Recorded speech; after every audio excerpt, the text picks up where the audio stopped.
Hello viewers, welcome to Autotainment, dan hari ini kita lagi berada di Honda Tugu Yogyakarta. Dan mobil yang hari ini akan kita review adalah Honda HR-V Tipe S. So, get ready.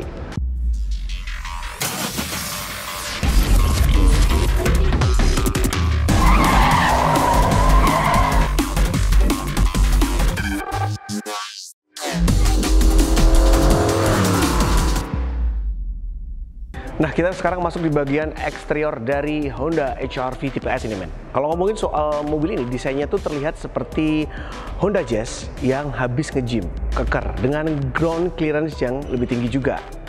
Nah, mobil yang masuk dalam kategori medium SUV ini punya desain yang kalau dibilang sih semi-coupe gitu, men. Karena seakan-akan pintunya ini cuma 2 pintu.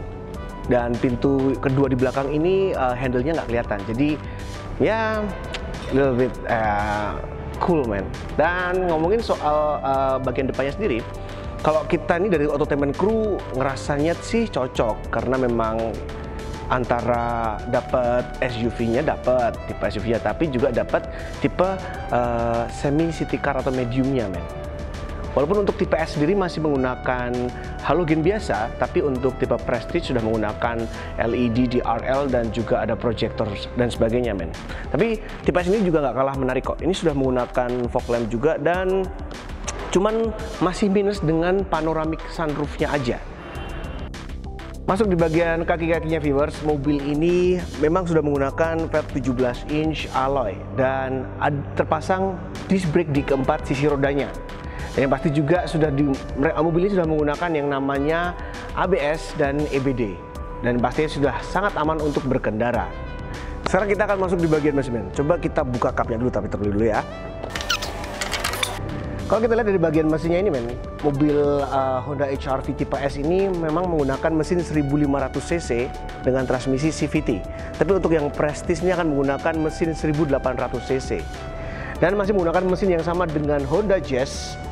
Memang nggak bisa lari sih, nggak bisa buat kebut-kebutan. Tapi memang karena mobil ini juga pasarnya untuk orang-orang yang hidupnya sudah nyaman dan tenang dan tidak suka ngejor-jorin mobil kan. Jadi buat kita sih nggak masalah kalau mobil ini nggak bisa ngebut. Sekarang kita ada di bagian interior dari Honda HR-V Tipe S, men. Dan yang pasti berbeda dengan tipe Prestige, Tipe S ini memang tidak menggunakan leather. Tapi sudah cukup karena mereka sudah menggunakan soft material di bagian depan. Dan kalau ngomongin soal yang mungkin yang terlalu berlebihan adalah AC-nya sih, men. Ini AC-nya 3, coy.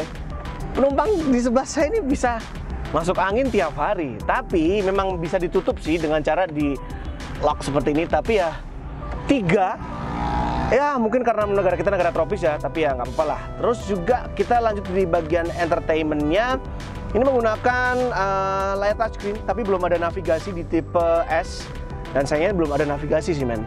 Cuman apa ya, desainnya kalau menurut saya sih ini miring banget, men. Jadi kalau nggak enak, jatuhnya miring kalau pas nyetir gini kan, nggak enak banget. Tapi dan juga kalau dilihat dari depan ini sinar matahari juga masih memantul dari depan, jadi nggak enak sih.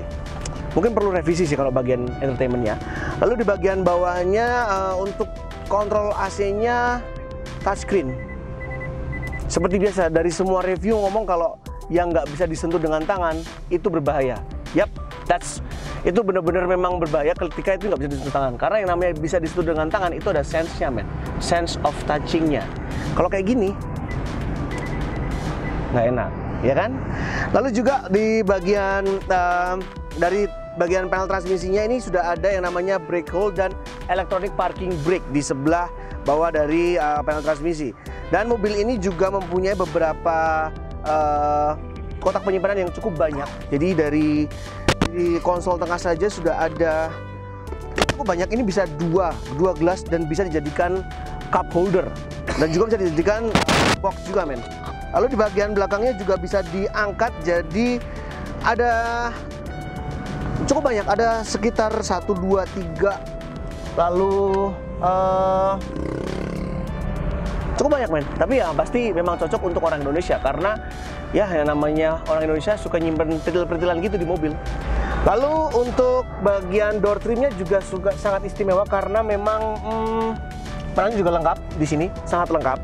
Dan juga di bagian setir sudah ada pedal shift Lalu ada juga audio controller di sini. Lalu juga cruise control yang sebenarnya nggak terlalu berguna di Indonesia dengan jalanan Indonesia yang sangat-sangat nggak enak men sebenarnya. Di bagian belakang dari tipe S ini sudah terdapat yang namanya rear parking camera. Tapi sayangnya men, belum ada yang namanya parking sensornya. Jadi cuma bisa buat stalking aja sih men. Cuman ya lumayan untuk coba. Kita berada di bagian belakang dari mobil HR-V tipe S ini men. Cukup lega karena memang sangat luas. Badan segede saya pun masih bisa masuk dan masih ada jarak. Lalu di bagian belakangnya ada armrest yang sebenarnya kayak teman-teman. Dan lumayan lega sih. Lawan bagian belakang dari HR-V tipe S. Sekarang kita ada di bagian bagasi dari Honda HR-V tipe S ini men. Dan walaupun terlihat lebih kecil dari luar, ternyata bagasinya cukup luas men. Saya untuk waktu di sini dan emang bisa nyantai. Kalau kamu mungkin mau jalan-jalan bareng teman-teman dan santai, bisa pakai mobil ini men. Ya, luas banget. That's all for today viewers. Kita udah seharian jalan-jalan di Honda Tugu Yogyakarta dan kita sudah nge-review yang namanya Honda HR-V tipe S. Buat kamu yang pengen tahu price list dari terdas sampai tertingginya, untuk tipe terendah ini men, ini akan dibanderol dengan harga 255 juta untuk tipe A manual. Sedangkan untuk yang tertinggi ada di tipe E Prestige yang akan dibanderol dengan harga 368 juta. Coba kamu langsung aja datang ke dealer Honda terdekat di kota kamu atau yang di Yogyakarta, langsung datang di Honda Tugu di Jalan Hos Cokro Abinoto.